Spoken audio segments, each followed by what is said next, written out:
अल मतलब निश्चित और फला मतलब सफलता। निश्चित तौर पर सफलता मिले इस मकसद से यूनिवर्सिटी बनाई गई थी।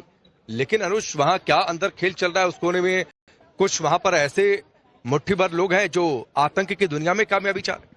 देखिए, हैरानी होती है कि वहाँ पे बड़ी संख्या में छात्र आते हैं जो अपने भविष्य को उज्जवल बनाने के लिए वहाँ पढ़ाई कर रहे हैं, लेकिन उन्हें क्या पता जो उनके साथ पढ़ने वाले लोग हैं या उनको पढ़ाने वाले लोग हैं वो एक अलग मानसिकता पाले बैठे हैं, और मानसिकता भी इतनी खतरनाक जो देश विरोधी है कि देश पर बड़ा आतंकी हमला करके देश को नुकसान पहुंचाना है। लगातार एजेंसियां हमें इनपुट भेजती रहती हैं कि इस तरीके के लोग जो हैं, जो देश के अंदर छुपे हुए लोग हैं, जिनको हम स्लीपर सेल भी कह सकते हैं, वो बड़े आतंकी की वारदात को अंजाम दे सकते हैं। और इस बार हुआ भी यही कि अंदर दो देश के छुपे हुए लोग हैं, इनका जिस तरह का इस्तेमाल किया गया है और जिस तरह का ब्लास्ट से सामने आया है, उसमें लग रहा है कि पाकिस्तान में जो बैठे हैंडलर हैं वो कहीं ना कहीं आज थोड़े वक्त के लिए जरूर खुशी मना रहे होंगे, लेकिन जिस तरीके से हमारे एक्सपर्ट बोल रहे हैं कि हम करेंगे रुक कर लेकिन करेंगे ठोक कर, और उनको जवाब जरूर मिलेगा, और इस बात का जवाब मिलेगा कि इस तरह की वारदातें दोबारा अंजाम ना दे सके। एक बात से एक सवाल मेरे जहन में आया शैलेंद्र सर, जम्मू कश्मीर पुलिस गिरफ्तारी करती है डॉक्टर आदिल की, सहारनपुर से गिरफ्तारी होती है, उसकी निशानदेही पर विस्फोटक मिलते हैं, कल हम इस लिंकेज की बातचीत कर रहे थे, तो क्या ये एक नेक्सस था जिसे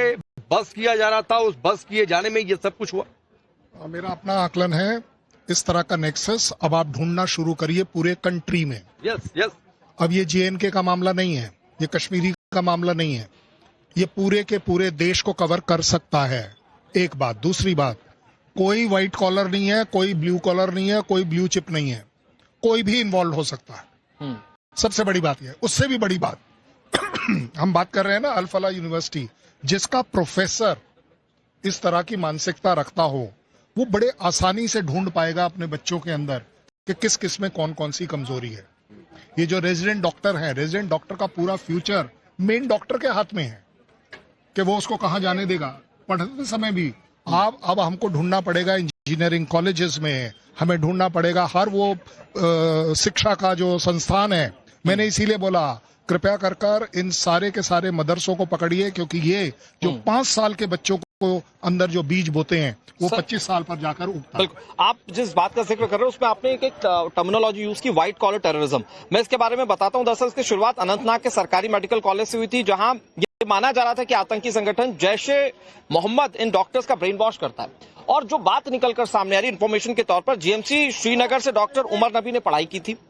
उमर नबी, इस किरदार को बिल्कुल जरा ध्यान से सुनिएगा। 2024 तक जीएमसी अनंतनाग में डॉक्टर उमर ने काम किया था। जीएमसी अनंतनाग में तीनों आतंकी संगठन जैश से जुड़े होने की शक, मतलब जीएमसी में ही थे वो और वहां पर वो जुड़ गए थे जैश ए मोहम्मद से। डॉक्टर आदिल ने सहारनपुर को अपना ठिकाना बना लिया था। डॉक्टर उमर और मुजम्मिल फरीदाबाद में काम कर रहे थे। Faridabad is the centre of attraction in this case.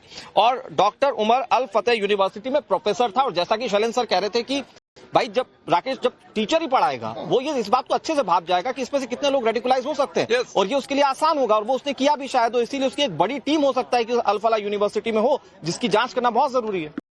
निश्चित तौर पर एक और बड़ी खबर है, गुजरात एटीएस द्वारा पकड़े गए तीनों आतंकियों से सख्ती से पूछताछ शुरू हो गई है।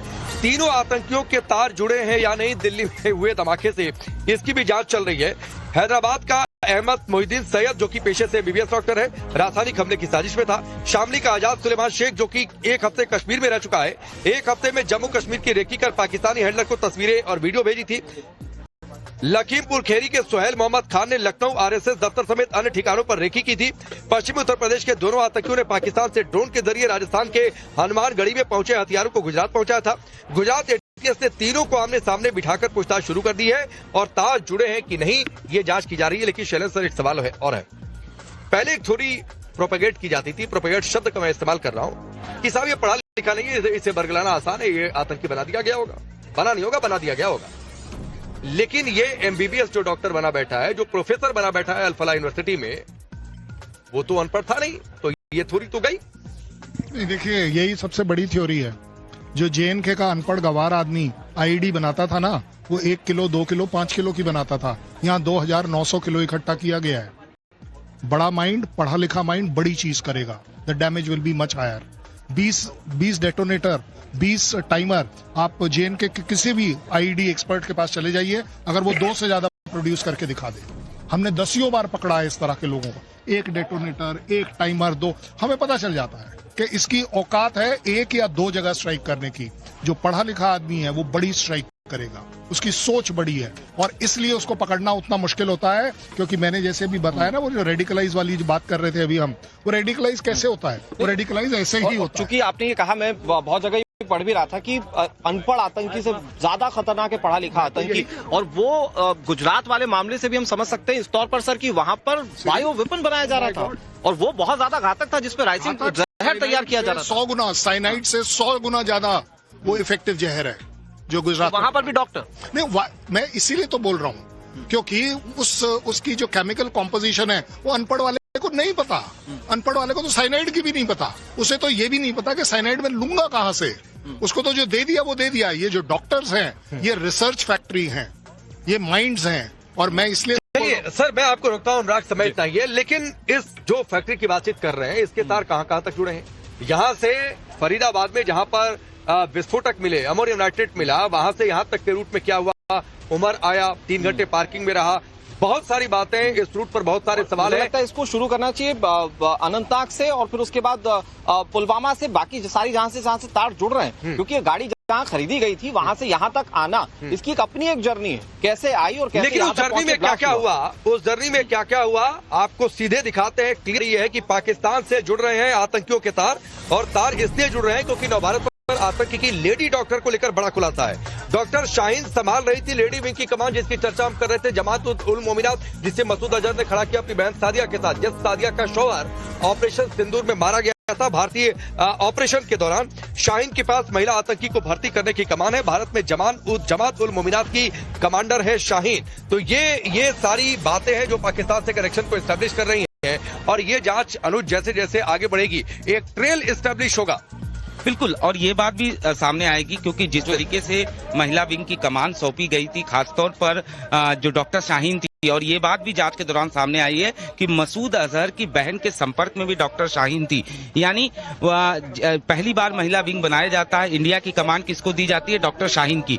डॉक्टर शाहीन ने अब तक किन लोगों का ब्रेन वॉश किया, क्योंकि वो जिस जगह पे बैठी हुई थी डॉक्टर थी उसके पास, क्योंकि जब ये विंग बनाई गई थी इसका मकसद क्या था? इसका मकसद ये था कि जो गरीब महिलाएं हों, जो युवा महिलाएं हों, उनका ब्रेन वॉश करिए, उन्हें विंग्स में शामिल करिए। और इसको लेकर हमने दिखाया था कि किस तरीके से तमाम तरीके के पोस्टर बनाए गए थे, बाकायदा ट्रेनिंग कैंप चलाए गए थे, लोगों को जो गरीब और युवा महिलाएं होती थी उन्हें ट्रेंड किया जाता था, उन्हें भाषाएं सिखाई जाती थी। तो डॉक्टर जो शाहीन है उसका काम यहाँ पर क्या था? वो किस तरीके से इस रिक्रूटमेंट सेल को चलाने जा रही थी या रिक्रूटमेंट सेल को चला रही थी? अब तक उसने किन किन लोगों को इसमें शामिल किया? ये एक बड़ा जांच का दायरा है जिसको लेकर जांच एजेंसी जांच करेगी। और यही वजह थी कि सिर्फ उसकी गाड़ी में जो हथियार के मिल जाने से उसकी अरेस्टिंग नहीं हुई, काफी घंटे, कई घंटे तक उससे पूछताछ की गई। पूछताछ के बाद जब ये बात सामने आई कि कहीं न कहीं इसका लिंक जो है वो मसूद अजहर की बहन से जुड़ता हुआ दिख रहा है, जिसके बाद उसे गिरफ्तार किया गया।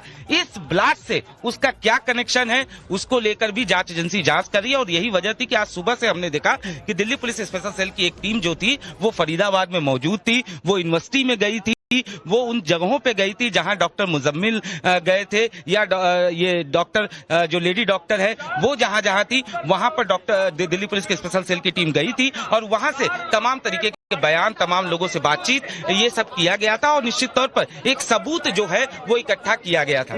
तो ये अनुराग देखिए बहुत सारी बातें हैं, ये पूरा जो आतंकी मॉड्यूल डिकोड हुआ, जमात उल मोमिनात, जैश सरगना आतंकी मसूद अजहर की बहन सादिया अजहर जिसका शौहर मारा जाता है, फिर उसके बाद जमात उल मोमिनात खड़ा किया जाता है। जमात उल मोमिनात में इंडिया में कमान दी जाती है, डॉक्टर शाहीन नाम की महिला को दी जाती है, और इसका ये काम था कि आतंकियों से कैसे जोड़ा जाए, और शाहीन की कार को आतंकी मुजम्मिल शकील चलाता था। ये सारी जानकारियां हैं, और इन जानकारियों को लेकर शैलेंद्र सर एक सवाल तो जरूर है कि क्यों ये लगा होगा जैश को कि ठीक है अभी तक तो हम लड़कों को भर्ती करते थे, उन्हें बरगलाते थे, लेकिन अब लड़कियों और महिलाओं को टारगेट किया जाए, उन्हें आतंकी बनाया जाए, उन्हें ट्रेनिंग दी जाए। उसका बड़ा सिंपल सा है, क्योंकि उन्हें मालूम है इंडिया में औरतों की रिस्पेक्ट सबसे ज्यादा होती है।